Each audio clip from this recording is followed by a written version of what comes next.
and then we say, and we're making a spud gun together. And then you go into this intro, you know what I mean? Yeah. Where it'd be like a black screen and it would say Spud Gun. Yeah. With metal playing or something. I think that'd be awesome.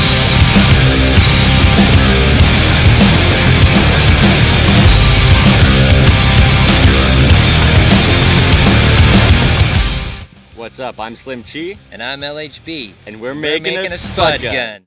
There are about 5 important pieces to making a Spud Gun. Let's start with the end. This is called a cleanout valve. And basically the way this thing works is this thing unscrews and it allows you to access the chamber and then seal it up within a matter of seconds. It's a very important piece and you'll see why later. The second part is the chamber, and what I'm using here is a 3-inch ABS pipe available at any hardware store, and I've cut the chamber to a 2-foot length, as you can see. Yep, that's right. The third piece is the coupler, and the coupler that I'm using obviously is a 3-inch to a 1.5-inch coupler to lead into my 1.5-inch barrel.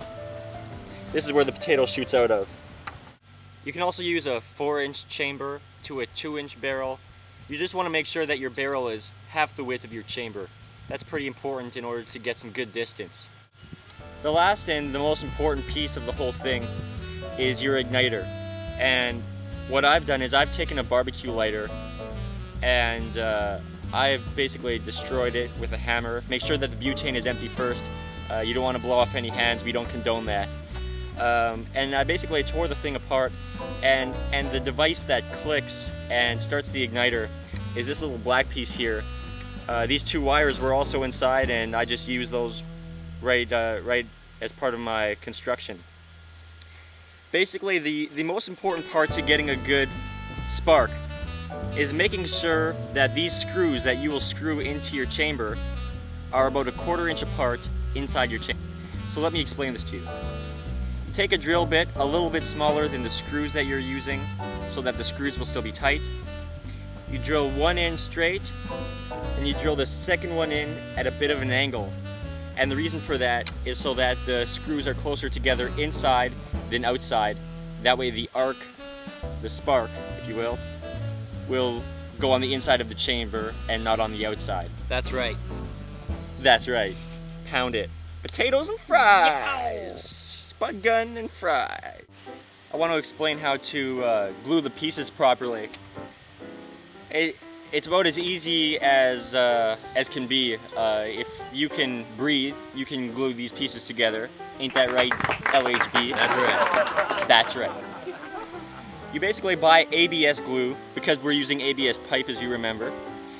Again, available at any hardware store.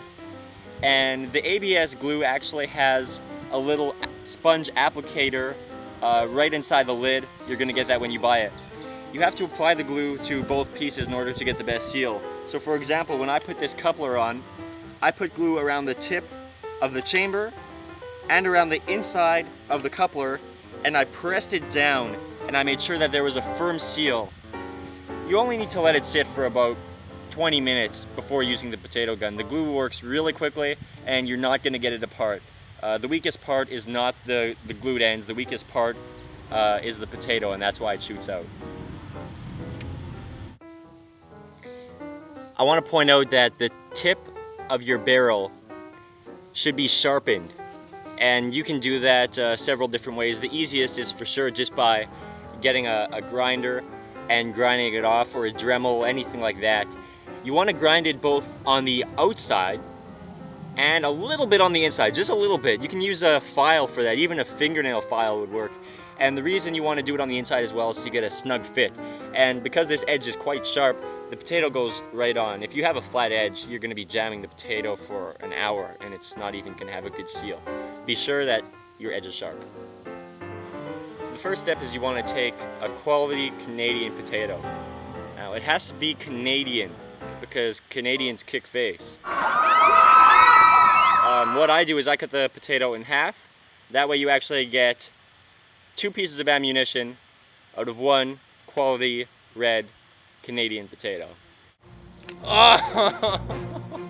Canadian potato.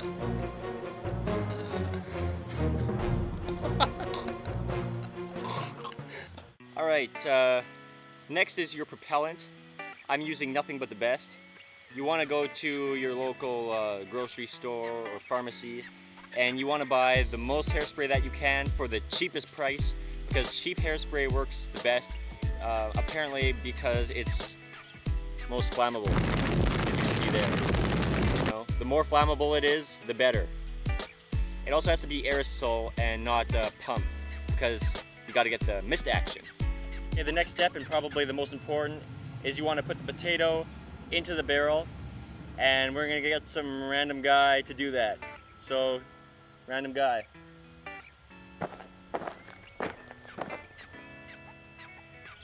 Now, you'll notice that random guy is twisting the potato as he puts it in order to get a good seal.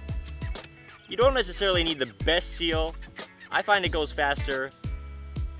The piece of ammunition goes faster when the seal is a little bit loose. You can see it's right inside of there. And what we do is we take this very high-end roasting stick that we got and we jam it down the barrel, but not too far so that it doesn't go into the chamber. You just put it down there, pretty close to the bottom, like that.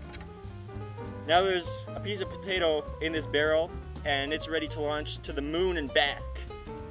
That's right, the moon. Okay, now the last part, we're loading the gun per se. And this is why this cleanout cap is so important, because you need to be able to put the hairspray in, close it up, and launch it, okay? You want to give it about 1.5 seconds to 2 seconds with the size of gun that we're using. Any less, you're not going to get enough power anymore, and there won't be enough oxygen, and your potato just won't shoot out of the gun at all, because it doesn't combust. So we're gonna spray. It's best if you have 2 people, because one guy can close the cap immediately after the other guy's finished spraying.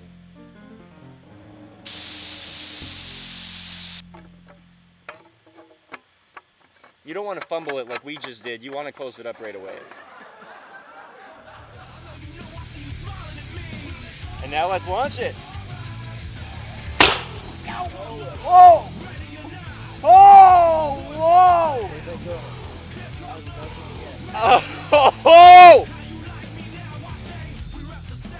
Oh! That went far! So, that potato shot easily 125 yards. Past this field, past the creek, and into the yellow grass that you see way out in the distance. Right in front of those trees out in the distance. Another 50 yards and we might have hit a golfer. 4, 5. Oh no!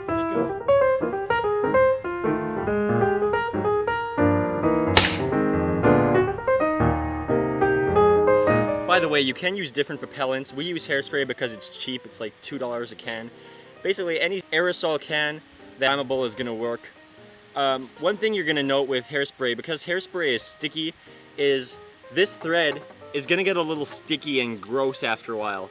And what we recommend is using Vaseline, just in very small amounts, every now and then, and that'll keep this thing closing smoothly.